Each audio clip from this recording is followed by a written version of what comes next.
Make it a practice that in every day of your life, when you wake up in the morning or in your prayer time, to make a melody in your heart singing praise to God.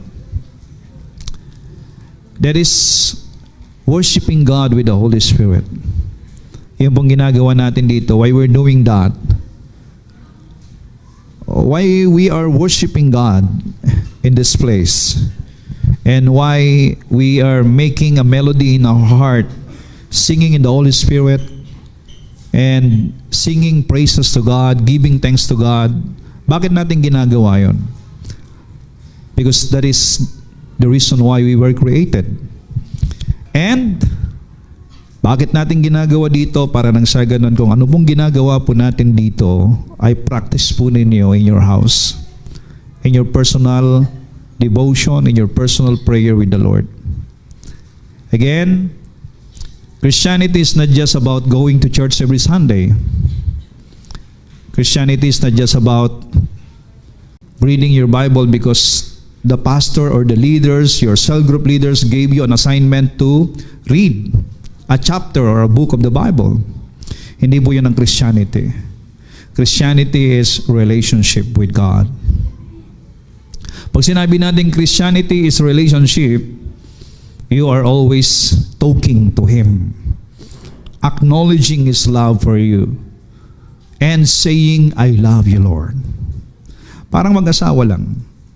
Hindi ko alam kung sa mga mag-asawaan o sa mga may relasyon, kung nagsasalita ba kayo ng mga salita ng pag-ibig, paggalang, pagsamba. Hindi ko alam kung sinasabi nyo sa mga asawa nyo, you look beautiful today. I'm in love with you every day. Your smile is a rainbow to me. Nagbibigay ng iba't ibang kulay sa buhay ko ang bawat ngiti mo. Alam mo, kapag sinasabi mo yan sa iyong mahal, ibig sabihin, and then you also feel the love of your loved ones, that is relationship. At ang pinakapundasyon ng lahat ng iyon ay, of course, sa mga mag-asawa, you are married, you are one. If you're if you're saying good things to your husband, to your wife, you're saying it to yourself, sapagkat iisa po kayo.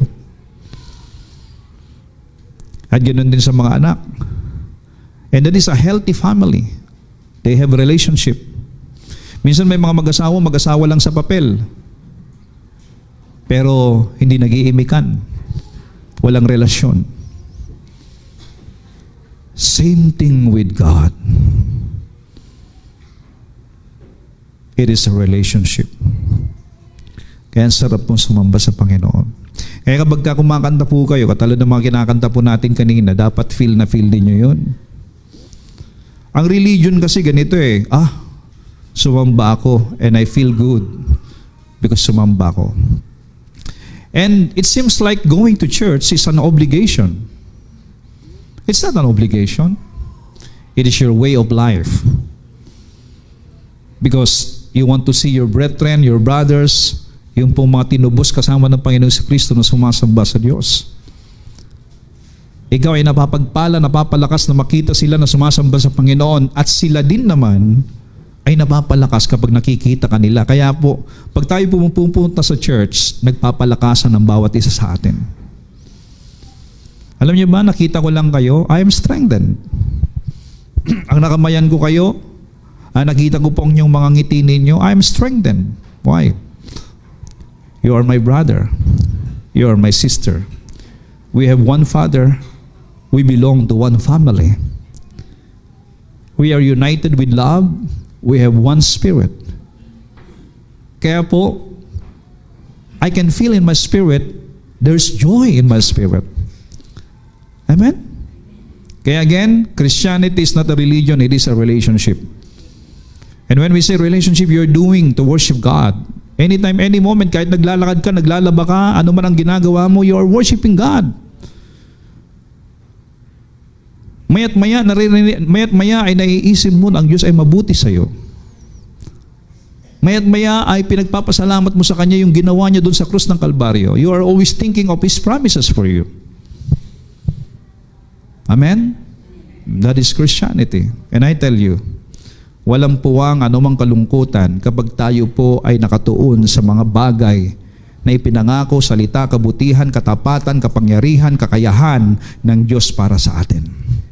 Kasi kung alam mo na ang Diyos, walang bagay na mahirap sa Kanya, at alam mo na mahal ka Niya, at alam mo na siya'y makapangyarihan sa lahat, at siya'y tatay mo, at ikaw ay anak niya, at alam mong hindi ka niya pababayaan, sapagkat pinangako niya, hindi kita pababayaan, hindi kita iiwanan. Ano ang mangyari dito sa mundong ito, panatag ka. You have confident whatever situation and whatever challenges, whatever things happening in this world. Okay? Palakpakan nga po natin ang ating mabuting Diyos. I entitled our message today, Strengthened Future by Grace. Alam mo natin na ang mga parating po ng mga araw ay I am believing that all of God's promises or the prophecy taking place in the future will surely come. Mangyayari at magaganap lahat ng mga iprinopesiya na mangyayari sa mga huling kapanahunan. Bagamat kapag binabasa po natin, lalo na kapag nagbabasa po kayo ng Book of Revelation, it seems like nakakatakot. Pero tayo pong mga anak ng Diyos ay dapat walang katakutan sapagkat alam natin na tayo ay protected. Can you say that? I am protected. Ang kasamaan, ang kalaswaan, ang digmaan, ang patayan, ang krimen, lahat ng gawa ng kaaway ay pasama ng masama. Kahit anumang rally gagawin po ng mga tao at anumang gagawin ng mga nasa gobyerno na pigilan ang kasamaan, it was prophesied, these things will happen. Pero tayo po na mga anak ng Diyos, we need to be strengthened by grace. Sabagat kung tayo po ay matatag na panghawakan ng biyaya ng Diyos, hindi natin katatakutan ang bukas. Kaya kinakailangan magkaroon po tayo ng plano. At ang planong yan ay alinsunod sa kalooban ng Panginoon. All your plans must be submitted to God. You know, the world has a way of making its own plans independent from God. Meron nga ba ako narinig, no, na alam ng mga mayayaman na ang mundong ito ay pasama ng pasama at meron po mga trahedya na magaganap at mga digmaan na magaganap. Yung pong mga mayayaman, nagpaplano na sila. Meron na nagpaplano ngayon na magdala ng mga tubig, oxygen, pangangailangan ng tao doon sa Mars. At doon na sila mabubuhay. Sapagkat alam nila na ang mundong ito ay decaying. This world is decaying. Yung iba naman po ay nagpapagawa na ng mga yungib at pinapaganda. They are making city inside the tunnel. Na if ever na magkaroon man ng mga bombahan at digmaan, they are safe, they are protected. So yun pong naiisip ng mga mayayaman na mayroong pera. Paano tayo na walang pera? Na hindi kaysang yaman katulad nila. So they have plan. And their plan is independent from God. But for us Christians, in all our plans, lahat ng mga plano natin at gagawin natin, submitted to God. So making God an integral part of our plans, protect us from disaster.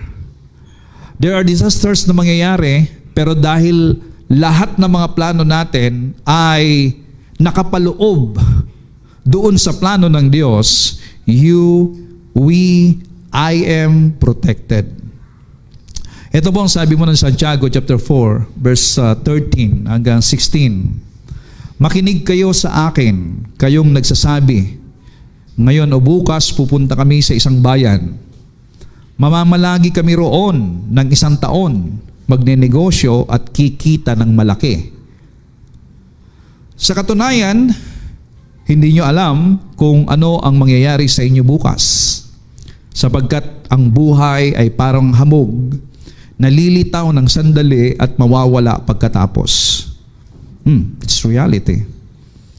Life is like just a dew in the morning. Nandiyan siya, mamaya wala. O parang fogs. Ang kapal ng fogs, mamaya nawawipe out, nawawala. Ganyan po ang buhay ng tao. Kaya nga, sabi sa verse 15, ito ang dapat ninyong sabihin. Kung loloobin ng Panginoon at mabubuhay pa tayo, ganito o kaya ganoon ang gagawin natin. So meaning, in this verse 15, in all your plans, you have to submit it to the Lord. You are asking God, ano bang plano natin sa buhay na ito? Lalong-lalo na kayong mga kabataan, mahaba pa ang inyong ilalagi sa mundong ito kung hindi pa darating ang Panginoon. At hindi ko alam sa mga may edad na kung ano pa plano nila sa buhay. Yung mga nagkakaedad dyan na mga 70, 80, o yung mag-100 na, ano pa ba plano natin sa buhay? We need to admit that we can see the Lord anytime, any moment. I don't know what's our plan, but for me, ang pinakaplano ko yung mga tao makakilala sa Panginoon. Kaya sabi dito, ngunit sa ngayon, nagmamalaki at nagmamayabang kayo. Ang ganyang pagyayabang ay masama. So ibig sabihin, ang pagpaplano na hindi mo isinasali ang Diyos sa lahat ng mga plano mo ay pagyayabang. Pagmamalaki. Na para bang kaya mong gawin na hindi mo kailangan ng Diyos. At ipinapahayag mo na lahat ng kaya mong isipin at kaya mong gawin ay magagawa mo even without God. Mga kapatid, sa mundong ito walang halagang lahat ng bagay. Pwedeng mawala, masira sa isang idlap, sa isang sandali. Ang pinagpaguran ng isang tao sa loob ng 30 taon, 20 taon o 50 taon pwedeng mawala sa isang idlap in this world, because nothing is permanent in this world. Meron lamang pong isang permanente sa mundong ito. At yan ay ang salita ng Diyos. Sapagkat ang sabi niya, mawawala ang langit ang lupa, pero ang salita ko ay mananatili, hindi magkakabula. At ang salita ng Diyos ay makapangyarihan. When the Lord says something, then mangyayari at magaganap. So sa lahat ng mga plano natin, we need to integrate God or isali natin ang Diyos. Inquire God in all our plans. So trusting in God brings success to all God-inspired plans. So ask yourself, ano ba yung mga plano ko? Ano ba yung mga inilista nyo this year na mga gagawin ninyo? Sa pamilya, sa mga anak, sa negosyo, sa pag-aasawa, sa trabaho, ano mga plano natin? Make it sure na nandiyan dyan, kasama mo ang Diyos.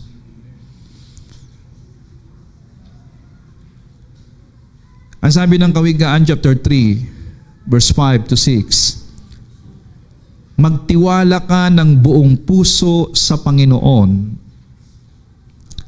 at huwag kang manalig sa iyong sariling karunungan.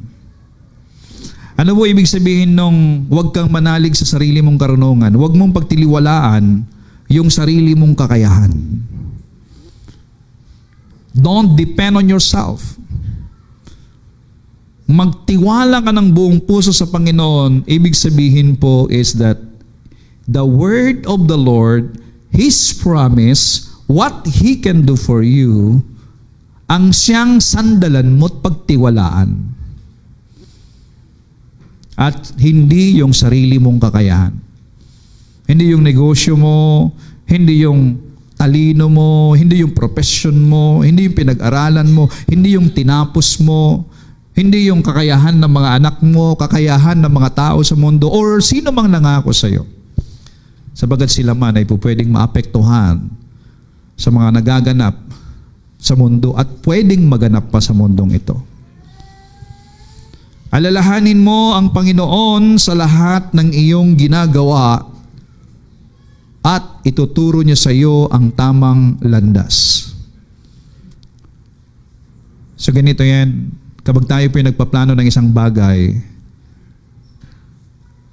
maybe it is your personal plan or it is a common plan with your family or mga plano natin sa church. We are entrusting it to God. Lord, lahat ng ito ay hindi namin kayang gawin. We entrust unto you. Hindi ka lamang namin ini-involve sa mga plano namin, kundi ikaw ang manguna sa amin. Give us wisdom in everything we do.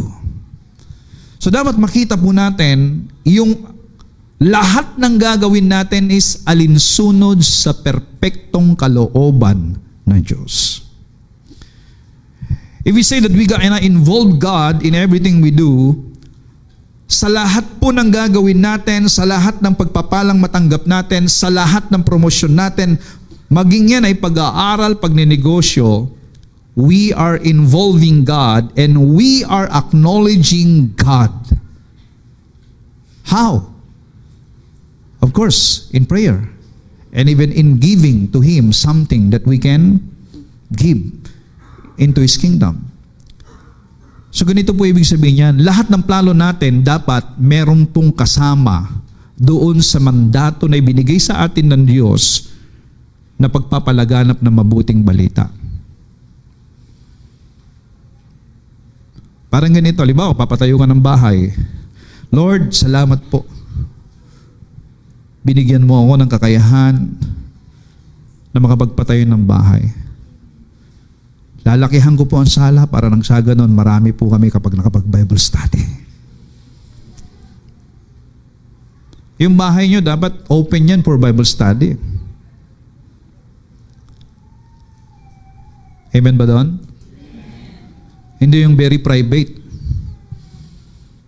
Bawal maapakan, bawal madumihan. Mga kapatid, walang halaga lahat ng mga ari-arian natin kung hindi po yan pag-aari ng Diyos.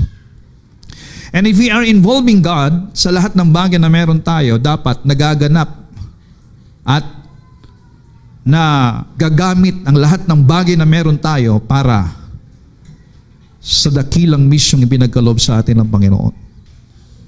That's how we involve God in our lives.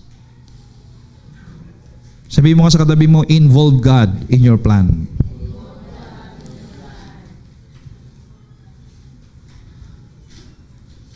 Alam mo, nagpaplano kayo ng birthday ninyo. Aba, mag-18 ako. O di kaya, magto-21 ako. O di kaya, magbe-birthday ako, bongga. 50 na ako, 60 na.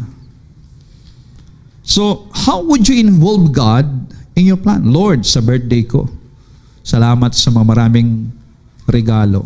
Salamat sa maraming handa. Pero ang higit kong ipagpapasalamat, lahat ng pupunta dapat makarinig ng salita ng Diyos. Kasi lahat ng gagawin natin na wala po ang Diyos dyan, walang kwenta yan. Walang kabuluhan yan. So from now on, as a Christian, in everything we do, involve God. You're making a business? Involve God. I-dedicate natin sa Diyos lahat ng kagamitan natin. Involve God.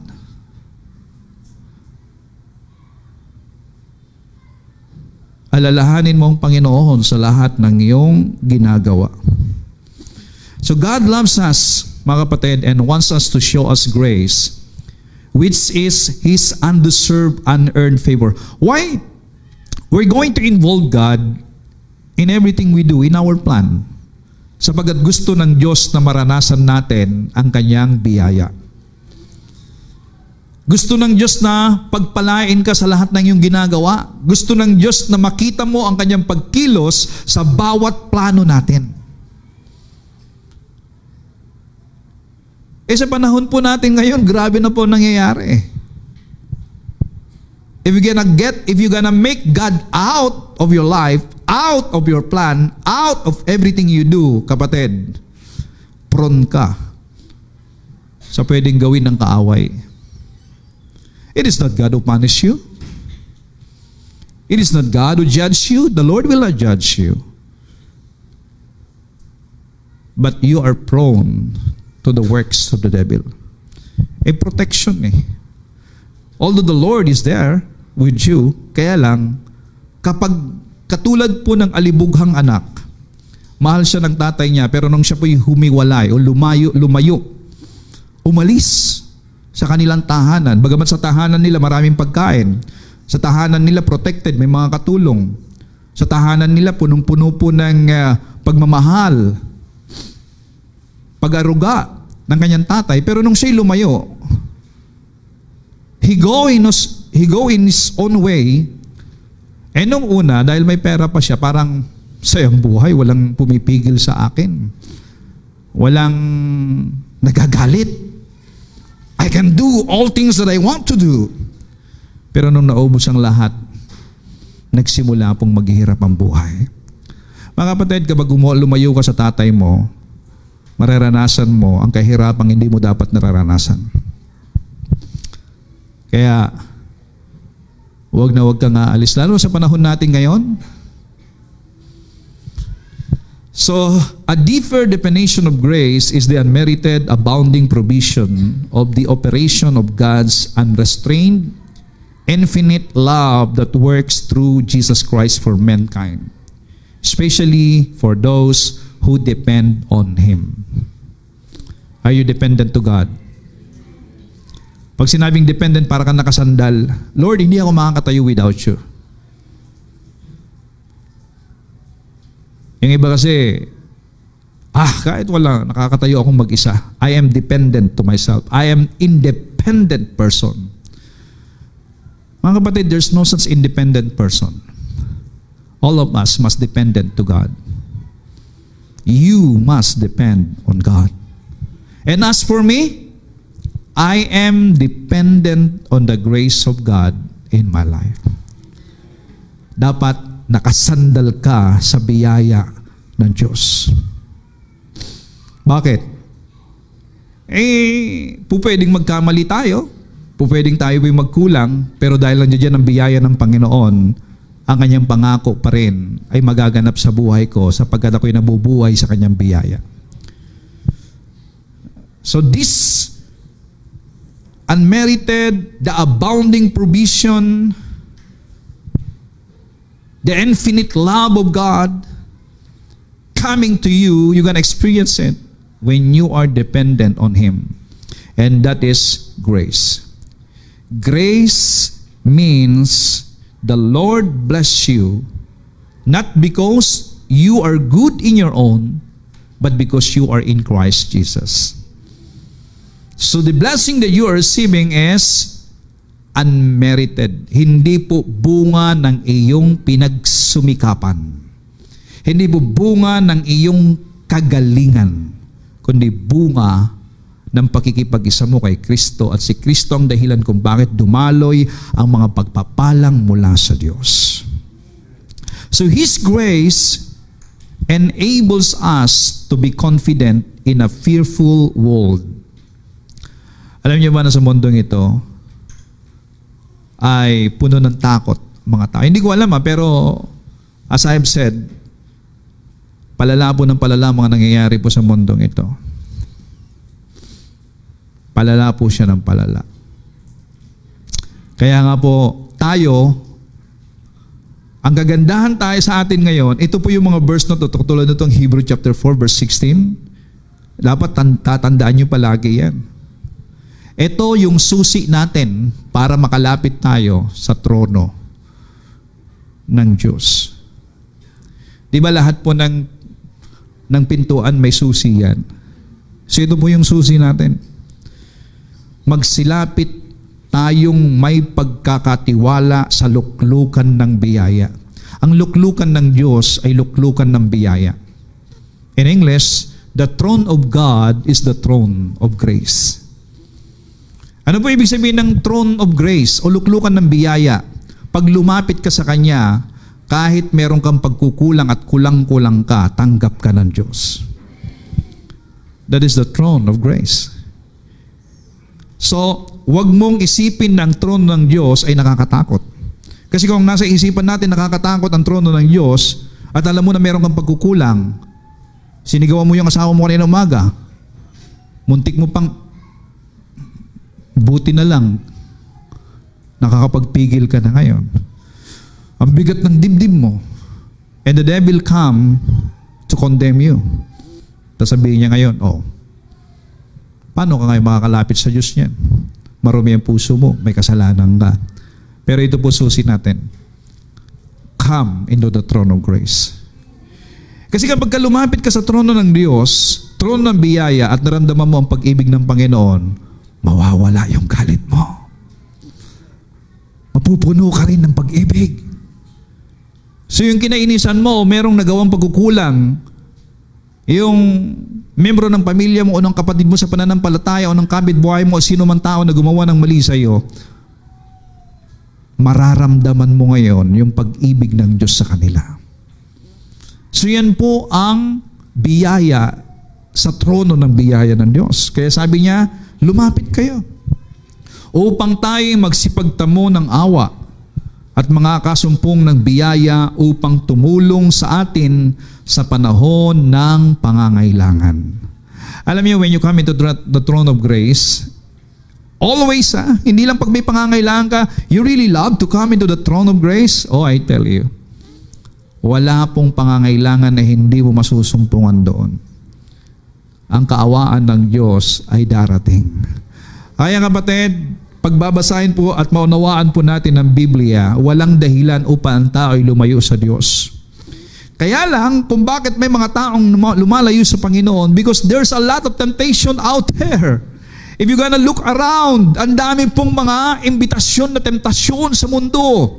At ang ginagamit po upang maakay ang tao sa temptasyon na yan, ito pong hilig ng laman. The desire of the flesh. Kaya you have to crucify yourself. Crucify your flesh. Ano ibig sabihin ng crucify yourself and crucify your flesh? Meaning, huwag mong pagbigyan ang gusto ng laman mo sapagkat ipapahamak ka. Supilin mo. At yan ang ginagamit ng kaaway para i-defocus ka sa mga bagay na talagang gusto ng buhay mo at talagang magpapalaya sa iyo. Kasi ang totoong magpapalaya sa atin at magbibigay sa atin ng lubos ganap na kagalakan sa buhay ay hindi yung gusto ng laman, kundi yung gusto ng Espiritu na nasa sa atin.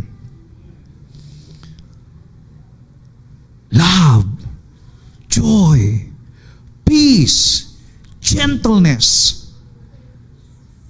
Yan po yung buhay at kagalakan ng Espiritu natin. It's not about flesh. Sino dito naranasan niya ng gano'n? Tatakam siya sa pagkain, tapos nung kumain siya, pagkatapos kumain nahilo. Tapos sumama ang pakiramdam. Tino yun? Na ano ka lang? Natakam ka lang? Parang yun sabi ko, takam ako kasi nagugutom ako. Nung kumain ako, biglang sumama ang pakiramdam. So minsan, the eyes and the flesh, diba? Yung temptation of the flesh, nakala mo yun talaga. Pero alam mo, eto naman. Sino dito yung naranasan niya, lungkot na lungkot, problemado. Hindi niya alam mo nung gagawin niya. It seems like no more hope. Wala siyang nakikitang liwanag sa kinabukasan. Pero nung naranasan niya ang presence ni Lord, nabuhayan siya. Nagkaroon siya ng lakas. Nakikita niyang kaya niyang harapin ang kinabukasan anuman ang problema dumarating. So ibig sabihin mga kapatid, ang tunay na nakapagpapalakas sa tao, hindi yung mga bagay na laman, hindi yung mga bagay na panlupa, kundi mga salita, pangako ng Diyos. Kasi sa totoo lang, kahit bigyan ka ng maraming pera, hindi ka talaga totoong magiging masaya kung walang pangako ang Diyos at salita ng Diyos sa iyo. I tell you. With the condition the world is in today, a future without God's grace is terrifying and disastrous. Kita nyo nangyayari ngayon sa Amerika? Hindi po normal ang mga nangyayari ngayon. It is more than Sodoma and Gomorrah. Could you imagine? Natupok lahat ng mga magagandang bahay. Pinagpaguran ng, alam mo, millions of dollars and even cars, ang gagara, ang gaganda. Tapos masusunog lang ng ganon. Alam niyo, habang tinitingnan ko yan at nananalangin sa kanila, the Lord speak to me, sabi niya, ang lahat ng bagay walang kwenta, pwedeng mawala sa isang idlap. Kahit lahat ng bagay na meron tayo, dapat ginagamit lang talaga natin yan. At ang nasa isip natin ay ganito, temporary lang yan na ginagamit natin, pahingahan lang talaga natin yan. Ang mga sasakyan, kung bakit tayo nagkakaroon ng sasakyan pa, hindi para ipakita sa mundo na tayo mayaman o nakakaangat tayo sa kanila, kundi gagamitin natin yan sa isang misyon na pagkatawag sa atin ng Diyos. Yan lang talagang dahilan eh. Karamihan kasi sa mga tao ngayon kung bakit sila bumibili ng bahay, bumibili ng sasakyan, bumibili ng kagamitan para ipakita that they are somebody. Just to show to them that they are somebody. At sila'y kakaiba sa lahat. Mga kapatid, Christianity is not like that. Tayo mga Kristiyano, kung bakit tayo bumibili ng bahay para lang meron tayong mapahingahan at meron tayong mapag-Bible studyhan. Makapagpuri sa Diyos. Bumibili tayo ng sasakyan, hindi para ipakita na mas nakakaangat tayo sa iba, kundi kung bakit tayo bumibili ng sasakyan at binibigyan tayo ng sasakyan ng Diyos upang nang sa ganun maabot natin ang mga places kung saan tayo dadalhin ng Panginoon upang maipangaral ang mabuting balita. We're not doing something and we're not gaining something in this world just for ourselves. But in everything we do, para po yan sa ikalalaganap at ikatutupad ng mandato ng Panginoon sa atin. Go and preach the good news. Amen? Pwedeng mawala. At hindi po yan normal. Hindi po 3 bahay o 5 bahay lang yan. Libong ektarya. According to the news, 1,300 acres. Mas malaki po ang acres kaysa ektarya. Tama ba ako? Now, ang laki niyan. Sino po mga nakatira doon? Mga so-called mayayaman. Those people who are dependent on themselves. Don't depend on yourself. Don't depend on your riches. Don't depend on what you can do, and do not mock God. Huwag mong ihiwalay ang sarili mo sa Diyos. Kahit ikaw ay yumaman ng gusto at ikaw ay pinagpala ng gusto, you need to recognize that all these things comes unto me because I have a good God. I have a blessed God. And all these things comes because of the finished work of Jesus Christ. Oh, glory to God. A future without God's grace is terrifying and disastrous. Kaya yung pong kinabukasan natin, bakit hindi natin dapat katakutan ng kinabukasan natin? Because in our future, we know that the Lord is there. He is our Jehovah Shammah. Ang ibig sabihin muli ng Jehovah Shammah is bago ka makarating sa kinakatakutan mong bukas, nandun na naghihintay ang Panginoon. He prepares a table before you.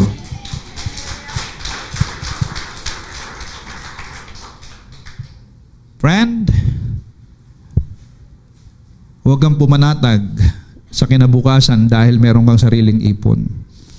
Baka matulad po tayo doon sa isang talinghagang sinabi ng Panginoon. Sabi niya, bakbaking ko itong bodega ko. Gagawa ko na mas malaki. Dahil dumami ang ani ko. At itong ani ko na to sapat na kahit hindi na ako magtrabaho sa buong buhay ko. At sabihin ko sa sarili ko, kumain ka, matulog, magpahinga, mag-relax, magsaya. At sabihin ko sa sarili ko, ang palad mo. Kompleto ka sa lahat. Ano sabi ni Lord? mangmang ngayong gabi, kukunin ang buhay mo. Hindi niya naisip na pwede siyang mag-exit sa mundong ito. Hindi nila naisip na kapag ka po tumigil ang pintig ng puso, hindi ka na makahinga. Wala nang palawang-alawang. Iwanan mo lahat yan. Ay mga kapatid, sa lahat ng plano natin, isama mo ang Diyos. At kapag sinabi mong isama mo ang Diyos sa lahat ng plano mo, dapat meron kang plano para sa misyon na ipinapagawa ng Diyos sa atin. Bakit ka nag-aaral? Para lamang mapansarili? Nag-aaral ako sapagkat merong plano ang Diyos sa akin. So in all our plans, in everything we do, dapat may involvement dyan para sa paglago ng misyon na ipinapagawa ng Diyos sa atin. Preaching the gospel, everything. Nagpe-pray ako na sana mabuksan po ang lahat ng isipan ng mga nakikinig, lalong-lalo ng mga taga-ever-increasing grace, na kung meron man tayong magandang plano ngayon, ay yung pong isang lugar na kung saan masaya tayo na nagkakatipon, doon natin hihintay ng Panginoon. Kasama ang mga hindi pa po natin kasama ngayon. So, alam nyo, ito po ang propesiya ng Panginoon na mangyayari in the future. Jesus promised what the world would evolve into. Mateo 24:6-7 sabi, makakarinig kayo ng mga digmaang malapit sa inyo. At mababalitaan ninyo na may mga digmaan din sa malayo. Ngunit huwag kayong matakot. Kinakailangang mangyari ang mga ito. Ngunit hindi pa ito ang katapusan. Sapagkat magdidigmaan ang mga bansa at mga kaharian, magkakaroon ng taggutom at paglindol sa iba't ibang lugar. Grabe po. Habang nagaganap po doon sa LA, yung nabalitaan natin na sunog. Hindi ko alam kung saan nanggagaling yung apoy na yun. Bakit kumalat ng gusto. Ay, anong kapangyarihan nila, kompleto sila sa mga gamit, wala silang magawa kundi panoorin na lang na masusunog yung bahay. At habang nangyayari po yun, nagkaroon naman ng news, yung pinaka-aktibong bulkan po doon sa Hawaii, pumuputok. Alam niyo ba, may sinabi po sa Book of Revelation na magdidilim ang buong mundo. Alam niyo kung bakit? Pag nagsabay-sabay po na pumutok ang mga bulkan, may mga aktibo at saka mga silent na mga bulkan dyan. Minsan nga kahit hindi bulkan, bigla na lang. Pag sinabing bulkan, hindi lamang po yung merong may bundok. Kasi kahit doon sa ilalim ng tubig, pwedeng may bumulwak doon. Kung bakit sinabi mo ng Bible na magdidilim, sapagkat kapag nagsabay-sabay po yan na pumutok, didilim talaga. At walang mainom ang mga tao pagdating sa mga araw na yan. Etong digmaan na to, na nagaganap, pag makikita niyo po yung mga nangyari pong digmaan sa Middle East, well, tayo parang wala lang, pero kasi hindi natin nararanasan, pero huwag nawang mangyari sa atin. Sapagkat kapag nangyari yan, mga kapatid, hindi mo alam kung bakit ka pa nabubuhay. Maaring gusto mong uminom, wala kang makuhanan ng tubig. Gutom na gutom ka, wala kang makuhanan ng pagkain. Matutulog ka na nahahamugan. Ba nangyayari sa kanila doon? Sana kung masarap ang tulog mo. Paano pag natumaan ka pa ng mga debris o bomba o ano pa man dyan? Sabi ni Lord, magkakaroon ng taggutom at paglindol sa iba't ibang lugar. Ang tanong, pag dumating yan, huwag na mangyari dito sa atin. Pag dumating yan, kumusta ang pananampalataya mo sa Panginoon? Yung iba nga, wala pa. Ang sarap-sarap pa nga ng tulog, hindi na makabangon para sumimbay. Hello? Kaya kapatid, whatever things happen, kung mangyari man ang mga bagay na ito, mananatili tayong sumasamba sa Diyos. Verse 10 in Book of Mateo, marami ang tatalikod sa kanilang pananampalataya at wala yan sa mga nakikinig sa atin at lahat ng mga nandito sa building na ito. Amen? Sabi mo sa katabi mo, hindi ako tatalikod. Maring talikuran kita pero hindi ko tatalikuran ng Panginoon. Marami ang tatalikod sa kanilang pananampalataya. Eto huwag na mangyari ito. Kapupuotan at ipapahuli nila ang kapwa nila mananampalataya. Ibig sabihin, itatato ang bawat isa, ibebenta. Lilitaw ang maraming huwad na propeta at marami ang maililigaw nila. And in verse 12, lalaganap ang kasamaan. Ano mo yung kasamaan dito? Lahat ng uri ng kasamaan. Kalaswaan, krimen, patayan, na wala ng takot ang tao na pumatay at pwedeng kainin ka pa nila, pwedeng iihaw ka pa nila. Kalaswaan, krimen. And you know what is happening in our world nowadays. You know what is happening. Pagka nagbabrowse po ako, dami-daming lumalabas na yan, gumigiling. Sabi ko, grabe nga na yun. We are in a world that the world is trying to contaminate our mind. Kaya mga kapatid, if you are not focused and sincere in, standing in your faith in the Lord, pwede kang madala. Anong sabi rito? Manlalamig ang pag-ibig ng maraming mananampalataya. And I declare na walang mangyayaring manlalamig dito kundi tayo po'y maglalagablab, mag-iinit sa pag-ibig sa Diyos. Eto matindi to. Kaya kung nanlalamig ka na ngayon dahil wala kang pera, naku po, pera pa lang nalalamig ka na? Iba nga, tuyo sa umaga, tuyo sa tanghali, tuyo sa hapon, nalalamig na. Buti nga may tuyo pa may pagkain pa. Kung paano kung wala na talaga? Kapatid, sabi mo, kaya ko to. Because the Lord is with me. You need to be strong in the inside. Sa totoo lang, wala akong, kayo dito sa Candelaria, wala akong nakikita sa inyo na banging dahilan para manlumo, manlata kayo sa paglilingkod. Wala akong makita talaga. Pumunta kayo sa mga probinsya talaga na minsan talagang tanghali na, hindi pa gumigising dahil walang maisaing. At katamaran yun. Wala ka palang maigising, dapat bumaong ka ng maaga. Kaya, ang panahon na yan, mga kapatid, alam niyo ba nangyayari na ngayon? Yun po sinasabi rito. The time is here, however, despite what we were seeing around us, there's something to fear. There's nothing to fear when we rely on God. Amen? Wala tayong katatakutan kapag tayo po'y nakasandal sa Diyos. The future is bleak for those who don't know God and don't want to know Him.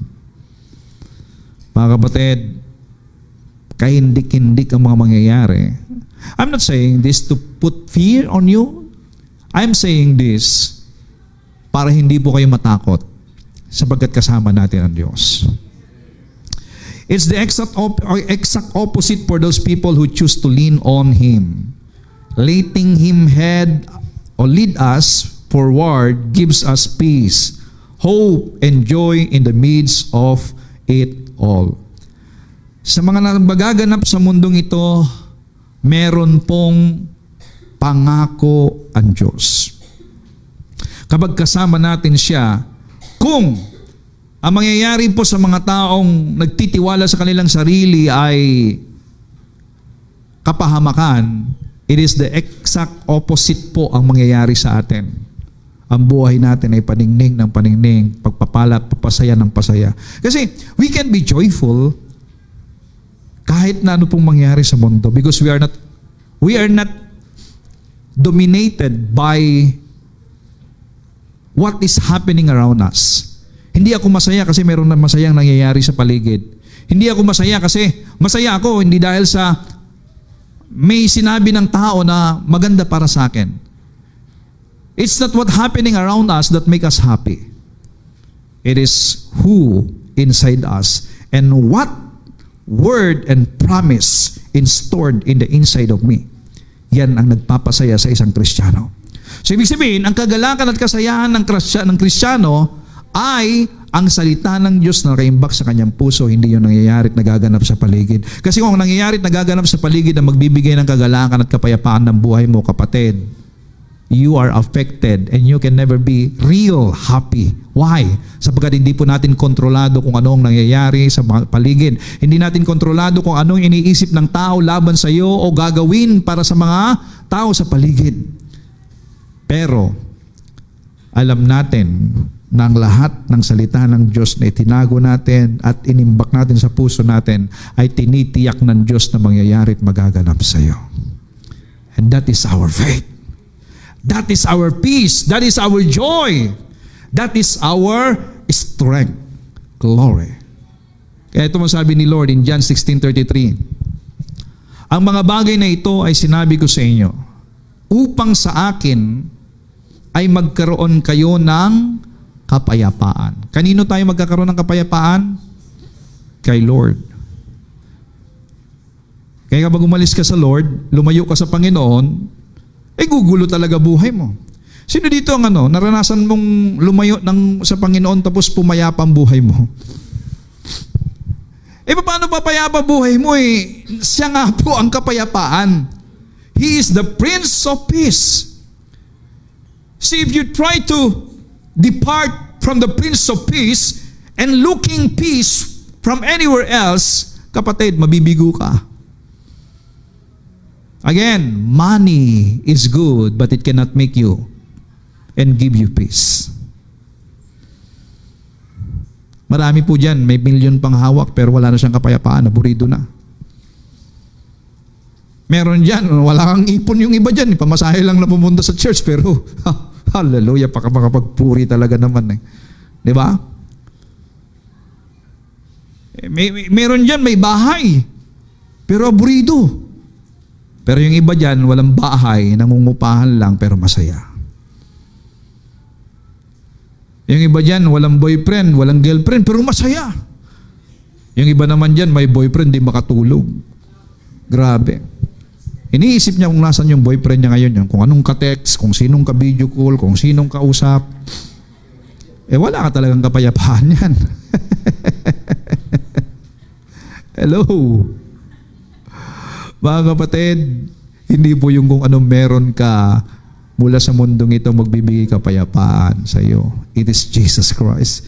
Kaya sabi niya, sa akin ay magkaroon kayo ng kapayapaan. Sa sanlibutan ay nahaharap kayo sa pag-uusig. May pag-uusig sa mundo. Ngunit, lakasan ninyo ang inyong loob. Dinaig ko na ang sanlibutan. Ano ibig sabihin ni Lord dito? Bakit lakasan nyo loob? Dinaig ko na. Ibig sabihin, kung dinaig na ng Panginoon ang sanlibutan, ang mundo, at nagtiwala ka sa Kanya, the world can no longer overcome you. Hindi ka na may overcome. Ibig sabihin, hindi ka na maigagapi ng mundo. Ang tao magtitiwala sa Panginoon, hindi na maigagapi ng mundo. Hindi na maigagapi ng problema ng mundo. Hindi na maigagapi ng anumang mga sitwasyon ng mundo. Or anumang mga mangyayari sa mundo. Sabihin ko sa inyo, ang mga mundo, ang mga bansa sa bansa, payaman ng mga yan, pero habang yumayaman sila, dahil yumayaman na sila, nagkakaroon na ng girian dyan. Kakaroon ng digmaan. Palakasan yan They want to show to the world that they are the most powerful nation. And they want the nations to bow down on them. Ganyan po talaga mangyayari. Demonyo nga They trust on themselves. Kaya sabi ni Lord, Sa sanlibutan, nahaharap kayo sa pag-uusig. Ngunit, lakasan ninyo ang inyong loob. Sabi mo nga sa katabi mo, lakasan mo ang iyong loob.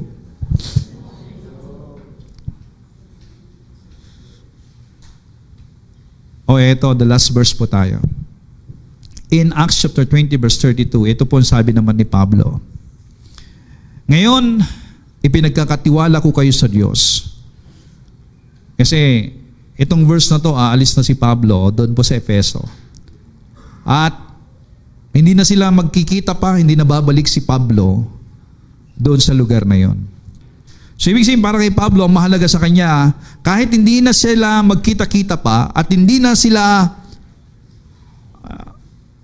niya mababalikan pa yung lugar na yon. Ang gusto ni Pablo ay ito. Ano man ang mangyari, may digmaan man darating, may krisis man darating, meron man manlilinlang na darating, manatili kayong matatag. Stand on your faith.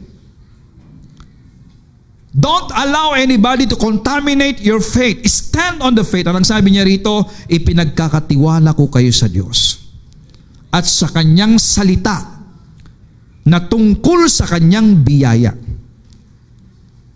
So meaning, the message of grace. What can strengthen us kahit na tayo magkahiwa-hiwalay na, magkalayo-layo, is the message of grace.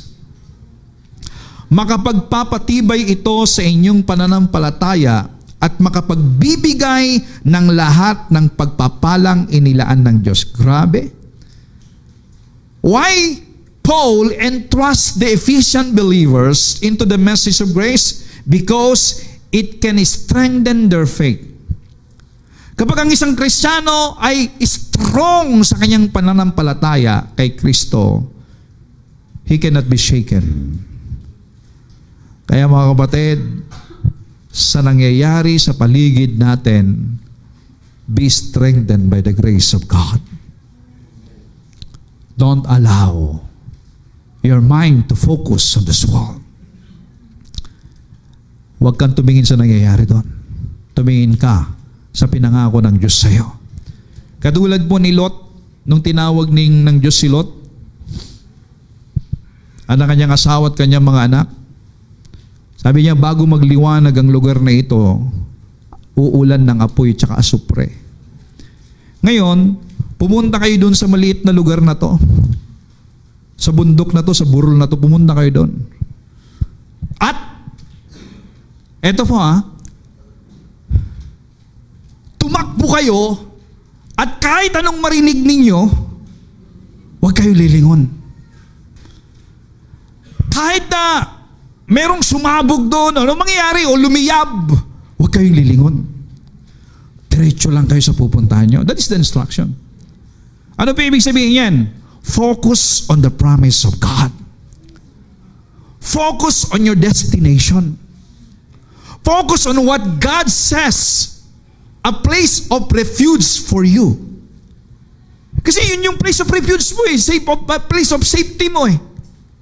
Hello? Huwag kang titingin doon. Bakit? Kasi kapag tumingin ka, magkakaroon ka ng takot. Kapag tumingin tayo sa sitwasyon na gaganap sa mundo, magkakaroon ka ng takot. At manginginig ka. Baka hindi mo mapaniwalaan na ikaw ay ligtas at hindi mo mapaniwalaan na marating mo yung pangako ng Diyos sa iyo. So kapag nanginig ka ngayon, magiging asin ka. So the instruction is this. Huwag kayong lilingon. Takbo sila ngayon. Kasama yung mga 3 anak na babae. Tsaka si Mrs. Lot. Si Mrs. Lot, ayaw niyang iwanan. Paano niya yung bahay ko, yung mga baboy ko doon, tilapia ko, yung mga aso ko, pusa ko. Kasi hindi nakuha lahat eh. Naiwan. Eto ngayon, umumunong apoy, tapos may sumabog. Anong ginawa? Tumingin siya. At nung tumingin, naging haliging asin. Mga kapatid, ang ibig sabihin nun, huwag mo nang tingnan ang pinanggalingan mo. Huwag kang tumingin sa mundo. Matatakot ka. Tumingin ka sa pangako ng Diyos. Mapatibay ka sa iyong pananampalataya. I don't know, but I'm praying, you young people, and lalong-lalo na rin kayo mga magulang, lalong-lalo yung mga mag-asawahan na nandito, ituro ninyo sa anak ninyo ang salita ng Diyos habang nakikinig pa sila sa iyo. Darating ang araw, hindi na sila makikinig sa inyo. Bakit? Independent na sila. Kaya na nilang tumayo kahit wala tayo. Kaya na nilang mabuhay kasi nga sumusweldo na sila, kumikita na sila. Alam nyo, nakita nyo ang tao? Kapag kaya na niyang tumayo, hindi na siya makikinig sa'yo, mas magaling na sa'yo. Ganyan ang tao sa Diyos. Sa akala niya magaling siya, nakikipag-argue na siya ngayon sa Diyos. Andiyan ang dahilan kung bakit ayaw ni Lord na kumain ng tao sa bunga ng punong kahoy na nagbibigay ng karunungan. Kasi kapag marunong na ang tao, hindi siya maniniwala sa Diyos. Meron siyang mas magandang opinyon. Meron siyang mas magandang panukala. Mas maganda yung kanyang naisip. Pero alam ni Lord na yung naisip mo, ikapapahamak mo, kaya sabi niya, eto ang dapat mong gawin. Kaya lang ang tao sabihin niya, hindi, ito mas maganda to. So, your own knowledge will destroy you. Kaya sabi mo ng Bible, do not lean on to your own understanding. Do not lean on to your own knowledge. Trust in God. You cannot trust God if you don't know His Word. Kaya sabi niya, ipinagkakatiwala ko kayo sa Diyos at ang salita ng kanyang biyaya.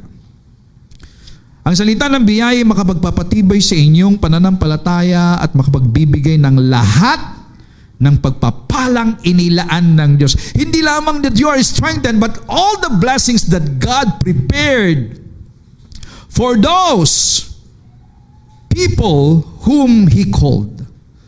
May mga inihanda ang Diyos sa atin, kapatid. Trust Him. May inihanda ang Diyos kina Lot at ang kanyang pamilya. So ibig sabihin, dun ka pumunta sa pangako ng Diyos tayo. So friend, ladies and gentlemen, my brethren, strengthen your heart. Ano mang mangyari in the future, ano mang mangyari sa bukas, be strengthened by the grace, by the love of God. He loves you. Palakpakan natin ang Panginoon. Shall we all stand up? Let's worship the Lord. Father, thank you so much for your word today. Let everyone be strengthened, Father, by the message of your grace. Holy, holy Lord, thank you. Come on, worship Him.